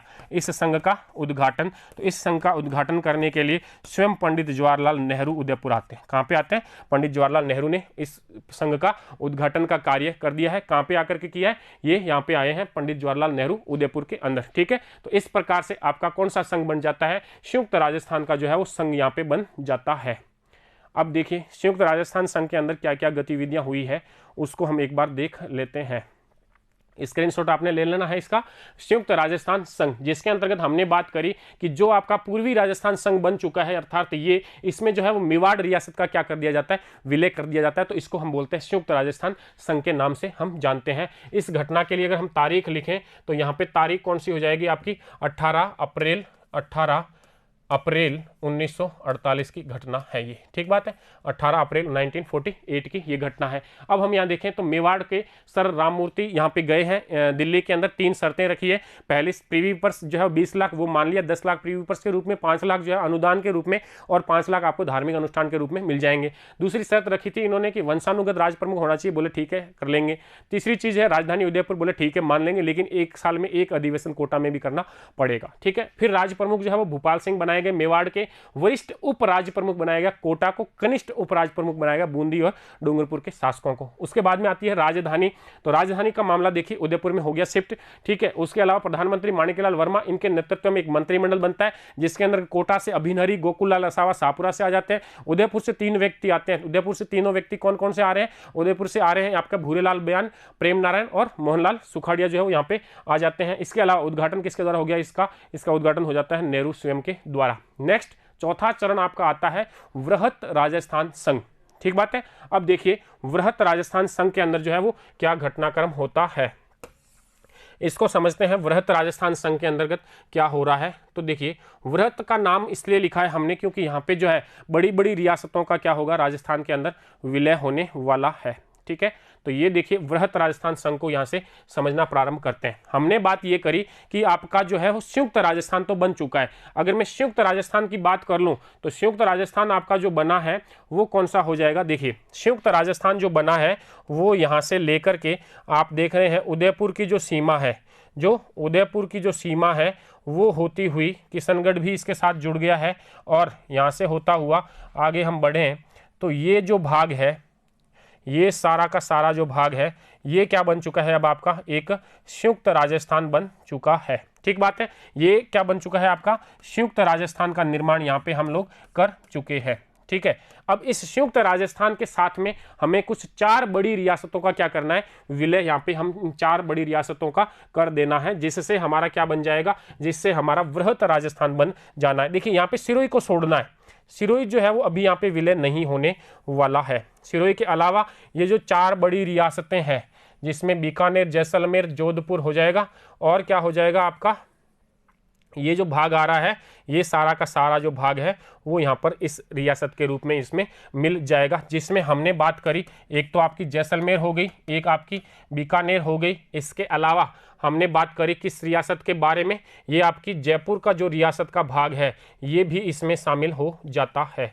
ठीक है, जयपुर रियासत का भाग, जयपुर रियासत के अंदर ही इस समय ये भाग भी आ जाता है। बीकानेर रियासत का भी ये सारा भाग जो है वो यहाँ पे शामिल हो जाएगा। यानी कि ये पूरा जो भाग है पश्चिमी जो राजस्थान है वो पूरा का पूरा जो भाग है वो कब यहाँ पे मिल जाएगा? इस वृहद राजस्थान का ये भाग जो है वो यहाँ पे शामिल हो जाने वाला है। ठीक है, तो ये सारी जो घटनाक्रम है हमारा यहाँ से इसके साथ राजस्थान में मिलने का कार्य पूरा हो जाएगा वृहत राजस्थान के रूप में। अब आपका जो है कुछ भाग यहाँ पे बचा हुआ है, जो शेष भाग जो बच रहा है उसको मैं अलग से थोड़ा सा यहाँ पे दर्शा देता हूँ। तो यहाँ से कुछ भाग जो है वो अजमेर मेरवाड़ा का बच रहा है, यहाँ से कुछ भाग जो है वो सिरोही का यहाँ पे शेष हो रहा है और बाकी एक आपका जो है वो अलग से बना हुआ है। आपका कौन सा बना हुआ है? मत्स्य संघ जो है वो अलग से बना हुआ है। तो जो मैंने काली पेन के अंतर्गत दर्शाए हैं वो तीनों जो भाग है वो यहाँ से अभी क्या है? शेष है, एकीकरण से शेष रहे हैं, वो अभी यहाँ पर जुड़े नहीं है। ठीक बात है। इसके अलावा जो है वो भाग यहाँ पे क्या हो चुका है? जुड़ चुका है। ठीक बात है। तो यहाँ से हम देखते हैं तो हमें क्या मिलता है कि ये जो भाग है ये सारा अब इस चरण के अंतर्गत आकर के और राजस्थान में मिल जाता है जब हम बात करते हैं वृहत राजस्थान संघ के बारे में। तो देखिए वृहत राजस्थान का जो संघ है ये कब अस्तित्व में आ रहा है, ये आपका आता है 30 मार्च 1949 को। ठीक बात है, 30 मार्च 1949 को ये वृहत राजस्थान का संघ जो है वो आपका अस्तित्व में आता है और यहीं पे हम क्या मनाते हैं, इतना बड़ा भूभाग जो है वो यहाँ पे एकीकृत हो गया है, इसलिए हम इसको मना लेते हैं राजस्थान दिवस के रूप में। किसके रूप में मना लेते हैं, राजस्थान दिवस के रूप में हम यहाँ पे इसको मना लेते हैं। तो अब यहाँ पे हम बात करते हैं कि यहाँ पे वास्तविक घटनाक्रम क्या हुआ है उसके बारे में। तो हमने बात करी कि हमने बना रखा है पहले संयुक्त राजस्थान। क्या बना रखा है, संयुक्त राजस्थान तो हमने गठित कर रखा है। तो हमने इस संयुक्त राजस्थान के अंदर जोड़ा क्या क्या है, हमने 4 रियासतें इसमें जोड़ दी है। ठीक है, जिसमें एक हो गया आपका जैसलमेर, एक हो गया आपका बीकानेर, एक हो गया आपकी जोधपुर और एक कौन सी रियासत हो गई आपकी, हो गई जैसलमेर के अलावा कौन सी होगी, जयपुर। ठीक है, जयपुर। तो ये 4 रियासतें जो है वो यहाँ पे मिल जाती है। अब यहाँ पर जयपुर रियासत जो है वो मिलने में आनाकानी करती है और इन्होंने भी क्या रखी है, इन्होंने भी अपनी शर्तें रखी है। शर्तें क्या रखी, इन्होंने भी 2 शर्तें रखी है। पहली शर्त तो इन्होंने कहा कि मुझे मिलना चाहिए वंशानुगत जो राज प्रमुख का पद मिलना चाहिए। क्या मिलना चाहिए, वंशानुगत राज प्रमुख का पद। ठीक है, और दूसरी बात इन्होंने कही कि मुझे भी क्या मिलना चाहिए, प्रीवी पर्स जो है वो मिलना चाहिए। और तीसरी बात इन्होंने कही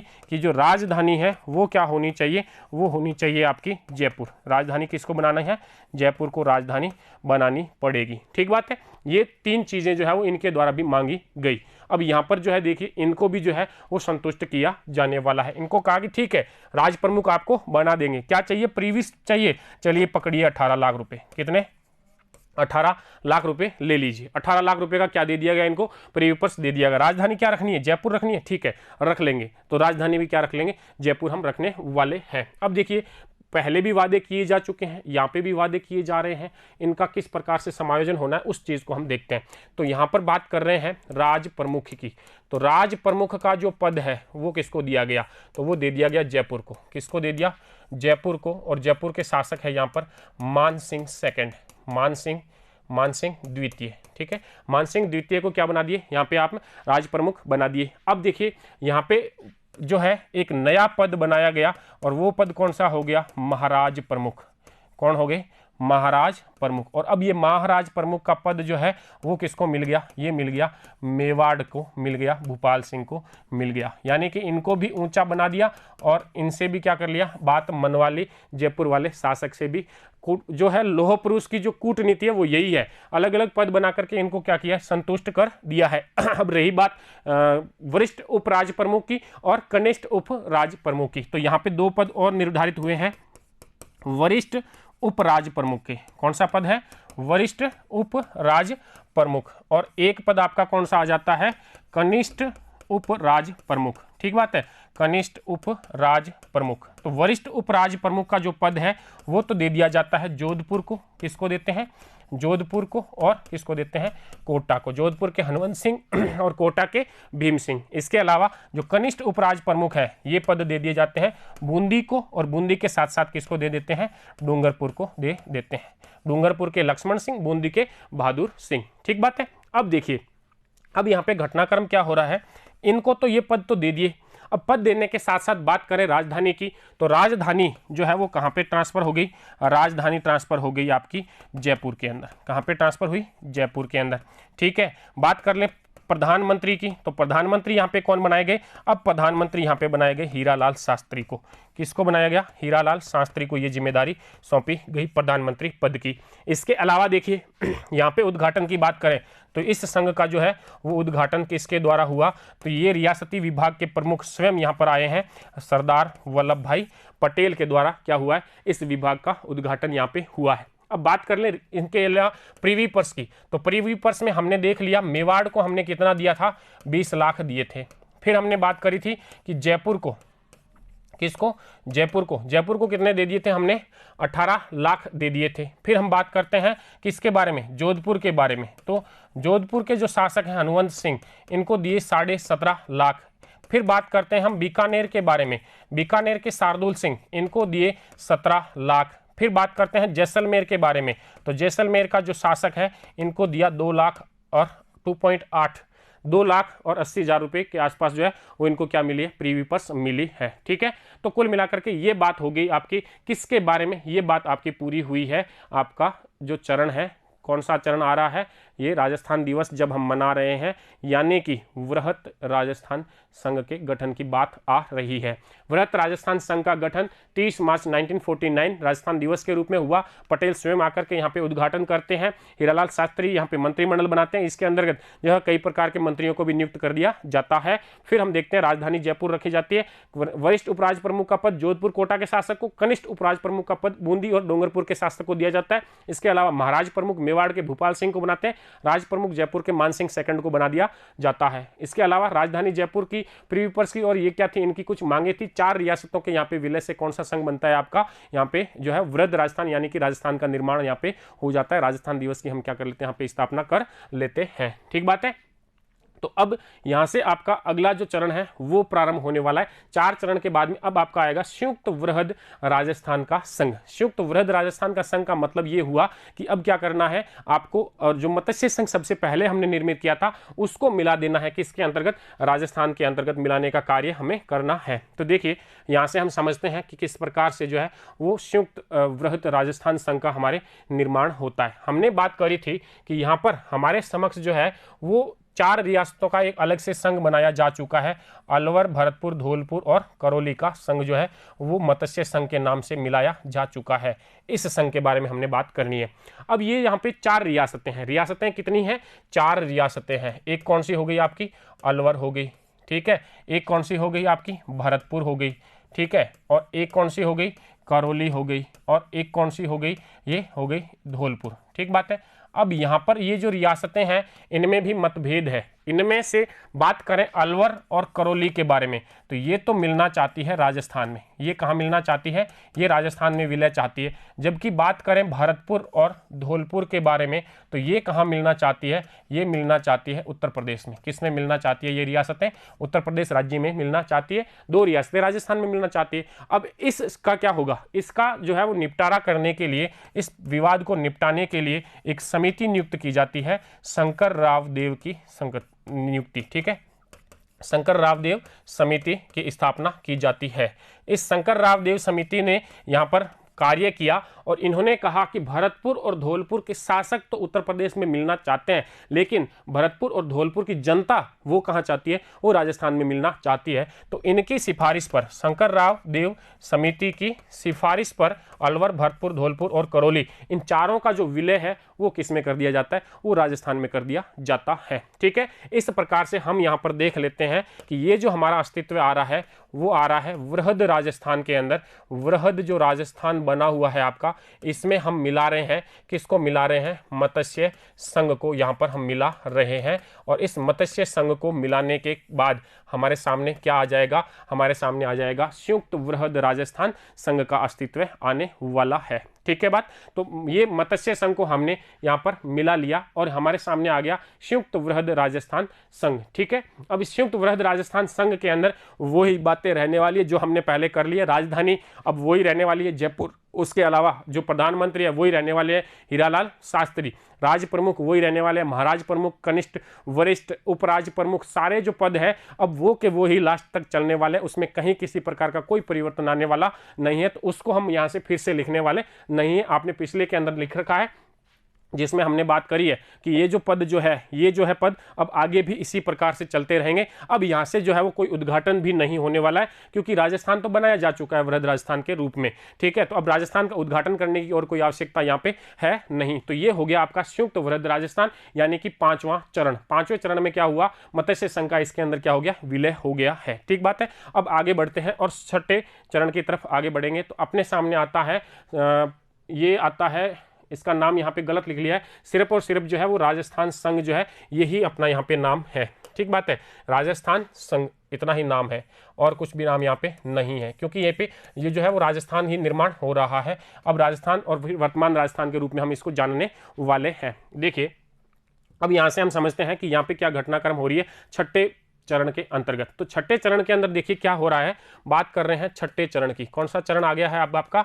छठा चरण, यानी कि संविधान लागू होने का समय आ गया है 26 जनवरी 1950। और 26 जनवरी के अंदर यहाँ पे प्रश्न खड़ा होता है सिरोही का। किसका प्रश्न खड़ा होता है? सिरोही का मैटर आता है। सिरोही का जो है वो विलय कर दिया जाता है, क्योंकि जो गुजरात के राजनीतिकार है जिसमें स्वयं सरदार वल्लभ भाई पटेल भी शामिल है, तो ये क्या होते हैं, गुजरात के अंदर जो है वो शामिल कर लेते हैं सिरोही के कुछ भाग को। यानी कि माउंट आबू और जो देलवाड़ा का जो क्षेत्र है वो पर्यटन के तौर पे बहुत ही महत्वपूर्ण है, तो इसको वो कहाँ शामिल कर लेते हैं? इसको वो गुजरात में शामिल कर लेते हैं। तो इसका भयंकर क्या होता है? विरोध होता है गोकुल भाई भट्ट के नेतृत्व में, क्योंकि गोकुल भाई भट्ट हाथल गांव सिरोही के निवासी है। कहाँ के? हाथल गांव सिरोही के। और जब सिरोही को मिला दिया किसके अंतर्गत? वो मिला दिया है आपने गुजरात के अंतर्गत। तो हीरालाल शास्त्री कहते हैं कि राजस्थान इतना बड़ा भूभाग है और इसका शासन गोकुल भाई भट्ट के बिना नहीं चलाया जा सकता, इसलिए सिरोही को तो किस में देना पड़ेगा? आपको वापस राजस्थान में देना पड़ेगा। तो तब यहाँ पर एक जो है वो एक बहुत ही चतुराई से योजना बनाई जाती है। योजना क्या बनाई जाती है? देखिए यहाँ पर ये कार्य होता है कि माउंट आबू, कौन सी जगह?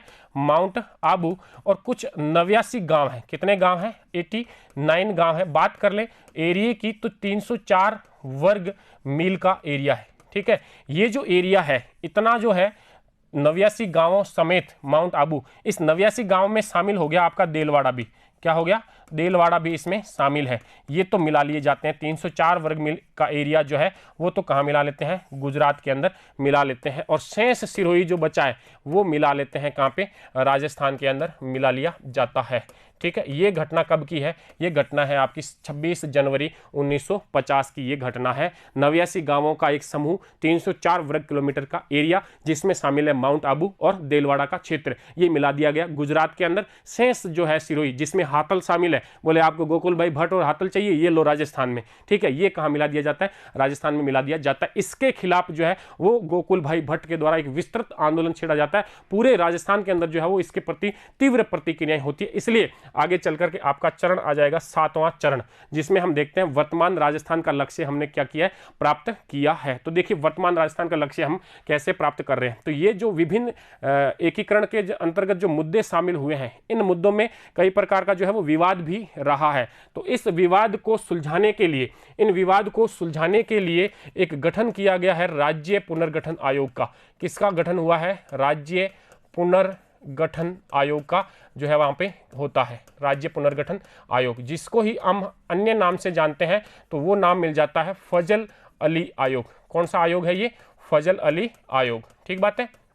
अब ये जो फजल अली आयोग है, इसके सामने विभिन्न मैटर रखे जाते हैं, जिसमें से पहला मैटर तो आपका हो गया सिरोही का। कौन सा हो गया? सिरोही का मैटर। दूसरा एक मैटर और रखा जाता है इनके सामने, वो आता है अजमेर मेरवाड़ा का। कौन सा मैटर आता है? अजमेर मेरवाड़ा का सदस्य मुद्दा। ठीक है, अब अजमेर मेरवाड़ा का क्या मुद्दा है इसको समझिए। अजमेर मेरवाड़ा के अंदर हरिभाई उपाध्याय के नेतृत्व में यहाँ पे मंत्रिमंडल बनाया जाता है। किसके नेतृत्व में? हरिभाऊ उपाध्याय। ठीक है, हरिभाऊ उपाध्याय के नेतृत्व में यहाँ पे एक मंत्रिमंडल का गठन हो जाता है। ये कांग्रेस का मंत्रिमंडल है। ठीक है, अब ये मंत्रिमंडल चाहता ही नहीं है कि राजस्थान के अंदर विलय हो, ये तो अपना स्वतंत्र जो है वो पृथक अस्तित्व बरकरार रखना चाहते हैं। और ये दलील क्या देते हैं कि जो छोटे राज्य होंगे, छोटी रियासतें बनेंगी, तो वो क्या होंगी? वो अधिक जो है अच्छा सुशासन यहाँ पे दे पाएंगी। अब ये विलय नहीं करना चाहते हैं, जबकि यहाँ के जो लोग हैं वो क्या करना चाहते हैं? वो राजस्थान में विलय करना चाहते हैं, ये मंत्रिमंडल नहीं चाहता है। इसके अलावा सिरोही का मामला तो हमने समझ ही लिया, आधा गुजरात में चला गया, आधा यहाँ पे चला गया है। तो अब यहाँ पे राज्य पुनर्गठन आयोग की सिफारिशें होती है, और इस राज्य पुनर्गठन आयोग की सिफारिश पर 1 नवंबर 1956 को पूरा सिरोही जो है वो मिल जाता है, जिसमें आपका क्या आ गया? आबू भी आ गया और देलवाड़ा भी आ गया, और वो 89 जो गांव दिए गए थे वो भी आपके वापस आ गए, सिरोही आ गया। इसके अलावा अब विलय हो गया आपका, किसका विलय हो गया? अजमेर मेरवाड़ा का भी विलय आपके कहाँ पे हो जाएगा? राजस्थान के अंदर हो जाएगा। इसके अलावा एक क्षेत्र का नाम मिलता है आपको सुनेल टप्पा। सुनेल टप्पा ये जोड़ दिया गया झालावाड़ में। किसके अंतर्गत ये जोड़ दिया गया? ये जोड़ा गया आपके झालावाड़ में। ये लिया किससे है? तो ये हमने लिया है एमपी से। किससे ले लिया? एमपी का सुनेल टप्पा का जो क्षेत्र है वो ले लिया, सुनेल टप्पा झालावाड़ के अंदर जोड़ दिया। इसके अलावा सिरोंज क्षेत्र, कौन सा क्षेत्र है? सिरोंज क्षेत्र, ये हमने दे दिया। सिरोंज क्षेत्र था कहाँ पे? ये था आपका कोटा के अंदर। कहाँ पे था? कोटा के अंदर ये सिरोंज क्षेत्र था और ये हमने दे दिया, किसको दे दिया, एमपी को दे दिया। ठीक बात है, सिरोंज क्षेत्र हमने माइनस किया है, प्लस किया है सुनील टप्पा, प्लस किया है अजमेर मेरवाड़ा और प्लस ही किया है सिरोही का आबू और देलवाड़ा का क्षेत्र। ये अंतिम होता है आपका 1 नवंबर 1956 को, यानी कि वर्तमान राजस्थान का जो अस्तित्व है उसकी अगर हमने बात करी तो वो कब आया है, 1 नवंबर 1956 को राज्य पुनर्गठन आयोग की सिफारिश के ऊपर 1 नवंबर 1956 को अपना वर्तमान राजस्थान क्या आ रहा है, अस्तित्व में आ रहा है पुनर्गठन आयोग की सिफारिशों पे, या फिर कौन सा नाम देते हैं हम इसको, फजल अली आयोग, जिसमें सिरोही जुड़ा पूरा आबू देलवाड़ा समेत, फिर जुड़ा कौन सा, अजमेर मेरवाड़ा जुड़ा, हरिभाऊ उपाध्याय का जो मंत्रिमंडल है, ये मंत्रिमंडल जो है वो हीरालाल शास्त्री के मंत्रिमंडल में शामिल कर लिया जाता है। फिर हमने देखा सुनील टप्पा एमपी से लेकर के झालावाड़ को दे दिया, और सिरोंज का क्षेत्र कोटा में था, ये किस में दे दिया, ये आपने एमपी को दे दिया। इस प्रकार से हम क्या ले आए हैं अपने समक्ष, वर्तमान राजस्थान को लेकर के आ गए हैं। 7 चरणों के अंतर्गत ये कार्य हमने पूर्ण कर लिया है। ठीक है, अब देखिए कुछ थोड़ी सी और जो बातें शेष रहती है वो है आपकी सत्यनारायण राव समिति की। ये सत्यनारायण राव समिति क्यों गठित हुई, क्योंकि राजधानी जयपुर के अंदर आ गई, लोग जो मंत्रिमंडल है वो जयपुर के बन गए, तो अन्य जो शहर है, अन्य जो प्रमुख नगर है वो विरोध कर रहे हैं कि हमको क्या मिला इस एकीकरण के अंतर्गत। तो जो विभाग है, शासन के विभाग है, उनको अलग अलग जगहों पर स्थानांतरित करने और विवाद को बुझाने के लिए एक कमेटी गठित की गई है, और वो कमेटी आपकी कौन सी है, वो है आपकी सत्यनारायण राव कमेटी, जिसके अंतर्गत राजधानी जो है वो प्रमुख रूप से कहाँ पे तय कर दी गई, जयपुर के अंतर्गत तय कर दी गई। बात करें कृषि विभाग की तो ये दे दिया गया किसको, ये दे दिया गया भरतपुर को। बात करें खनिज विभाग की तो ये दे दिया गया किसको, उदयपुर को।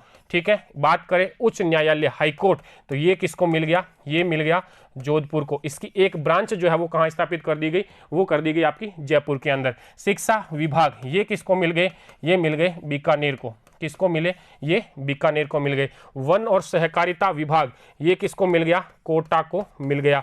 इसके अलावा देखिए एक और आता है संविधान का 7वां संशोधन, यानी कि 1 नवंबर 1956 की एक घटना है।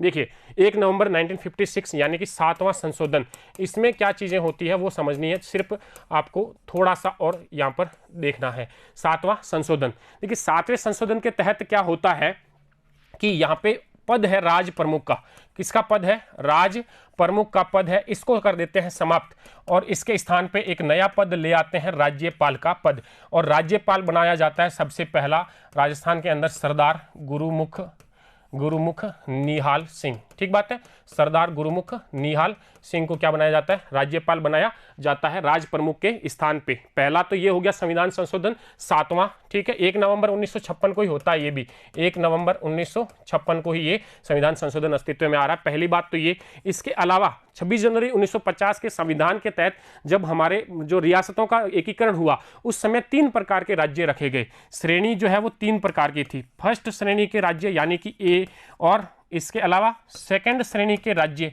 कौन से राज्य, सेकंड श्रेणी। ठीक है, यानी कि श्रेणी बी श्रेणी का राज्य, और थर्ड श्रेणी माने के सी श्रेणी का राज्य। ए श्रेणी का राज्य कौन सा, वो राज्य जो ब्रिटिश समय के अंदर प्रांत था, ब्रिटिश समय के अंदर भी क्या था, प्रांत था, जैसे पंजाब हो गया, बिहार हो गया, बंगाल हो गया, मद्रास हो गया, बम्बई हो गया। तो वो कौन से क्षेत्र में आ गए, जैसे कि बिहार, जैसे कि मद्रास, जैसे कि बम्बई, ये क्या है, प्रांत थे ब्रिटिश समय में भी। तो ये क्या हो गए थे, आपके फर्स्ट श्रेणी के राज्य हो गए थे। अब देखिए सेकंड श्रेणी का जो राज्य है वो कौन सा है, जिनका विभिन्न रियासतों को एकीकरण करके बनाया गया हो, यानी कि एकीकरण करके जो राज्य बनाए गए वो सेकंड श्रेणी के थे, जिसमें कौन सा आ जाएगा, आपका राजस्थान आ जाएगा। और तीसरा कौन सा था, जो केंद्र शासित प्रदेश के रूप में ब्रिटिश शासन के अंतर्गत थे, वो सी श्रेणी के थे, यानी कि इसमें जो राजस्थान का आएगा वो एक ही आएगा, वो कौन सा आएगा, अजमेर मेरवाड़ा। तो यहां पर ये ध्यान रख लेना है हमें कि जो संविधान जो हमने बनाया गया था उस समय अजमेर मेरवाड़ा अपना सी श्रेणी का राज्य था, और फिर अपना राजस्थान है वो बी श्रेणी में आता था। अब ये सी श्रेणी तो बरकरार रखी गई, लेकिन इस 7वें संविधान संशोधन के तहत ये जो 2 श्रेणियां हैं, ये जो भेद है ए और बी का, ये क्या कर दिया गया, इस 7वें संविधान संशोधन से समाप्त कर दिया गया था। आ गई बात समझ के अंदर। ठीक है। तो कुल मिलाकर के हमने ये बात करी कि 7वें संशोधन के तहत 1 नवंबर 1956 को हमने 2 घटनाएं देखी, राज्य प्रमुख का पद समाप्त, राज्यपाल का पद स्टार्ट, पहला राज्यपाल यानी कि सरदार गुरुमुख निहाल सिंह। फिर हमने देखा फर्स्ट, सेकंड और थर्ड 3 प्रकार की श्रेणियां बनाई गई थी, जिसमें राजस्थान सेकंड श्रेणी में, अजमेर मेरवाड़ा थर्ड श्रेणी यानी सी श्रेणी का राज्य था, जिसको क्या किया बाद में इस संविधान संशोधन के तहत ए और बी का भेद समाप्त करके हमने एक ही जो है वो क्या कर दिया है, यहाँ पे बना दिया है। ठीक है, तो अब जो है हम यहां से अगले भाग के रूप में देखते हैं कि एकीकरण के समय की रियासती शासकों के बारे में थोड़ी सी जानकारी। तो देखिए बात कर लेते हैं एकीकरण के समय की रियासती शासकों के बारे में। तो यहां पर है अंबिका प्रताप। कौन है? अंबिका प्रताप जो है ये शासक है किसके? प्रतापगढ़ के। ठीक बात है। बात करते हैं अलवर के लिए, तो अलवर के शासक है तेज सिंह। कौन शासक है? तेज सिंह। फिर बात करते हैं भरतपुर के अंदर, तो यहां पे शासक है बरजेंद्र सिंह। बरजेंद्र सिंह। ठीक है। फिर बात करते हैं धौलपुर के अंदर, तो धौलपुर के अंदर शासक है उदयभान सिंह। कौन है शासक? उदयभान सिंह। ठीक है। फिर नेक्स्ट बात करते हैं डूंगरपुर के अंदर, तो यहां पर है महारावल लक्ष्मण सिंह। कौन व्यक्ति है? लक्ष्मण सिंह। ठीक है। फिर बात करते हैं बांसवाड़ा के अंदर, तो बांसवाड़ा के अंदर है चंद्रवीर सिंह। कौन नाम मिलता है हमें? चंद्रवीर सिंह। ठीक है। फिर है जैसलमेर के अंदर, तो जैसलमेर के इस समय शासक है रघुनाथ सिंह। कौन है? रघुनाथ सिंह। रघुनाथ सिंह। ठीक है। इसके अलावा करौली के अंदर अगर हम बात करें, तो करौली के अंदर उस समय के शासक का नाम ध्यान में नहीं आ रहा है। किशनगढ़, किशनगढ़ के जो शासक है वो है आपके सुमेर सिंह। ठीक है। कौन है? सुमेर सिंह के नाम आता है। फिर देखिए झालावाड़ के अंदर, झालावाड़ के अंदर इस समय के शासक है हरिश्चंद्र, राजा हरिश्चंद्र। ठीक बात है, राजा हरिश्चंद्र। बात करते हैं कोटा के अंदर, तो कोटा के अंदर यहाँ पे आपके शासक आ जाते हैं भीम सिंह। फिर बात करते हैं बूंदी के अंदर, तो बूंदी के अंदर यहाँ पर शासक है इस समय बहादुर सिंह। कौन है? बहादुर सिंह। मेवाड़ के अंदर बात करें तो यहाँ पे शासक है भूपाल सिंह। कौन शासक हो गए? भूपाल सिंह। जोधपुर के अंदर है हनवंत सिंह। क्या नाम मिलता है हमें? हनवंत सिंह का नाम मिलता है। बीकानेर के अंदर बात करें तो शार्दुल सिंह। क्या नाम मिलता है? शार्दुल सिंह। ठीक है। इसके बाद बात करें जयपुर के अंदर, तो जयपुर के अंदर शासक है इस समय मान सिंह द्वितीय, मान सिंह सेकंड। ठीक है। और फिर टोंक के अंदर बात करें तो नवाब है अजीजू दौला।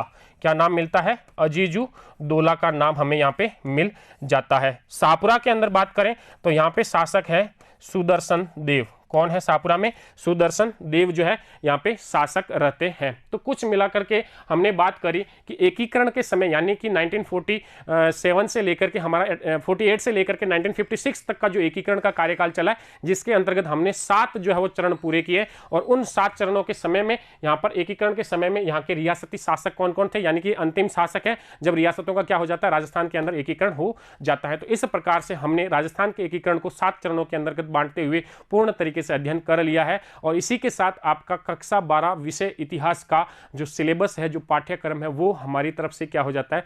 पूर्ण हो जाता है। यानी कि हमारी तरफ से और आपकी तरफ से, दोनों की तरफ से ये पूर्ण हो जाता है। अब आपको जो है वो मन लगा करके, और मुझे उम्मीद है कि आप जो है वो इन सभी वीडियोज़ को अच्छे से देख रहे होंगे और अच्छे से समझ रहे होंगे। और इसका जो परिणाम है वो अगले आने वाले आपके जो परीक्षा परिणाम होंगे उसके तौर पर हमें देखने को मिलने वाला है। तो आप सबके लिए बहुत ही मैं शुभकामनाएं देता हूं अगले जो परीक्षा आने वाली है उसके परिणामों के लिए। और आप सबका बहुत बहुत धन्यवाद।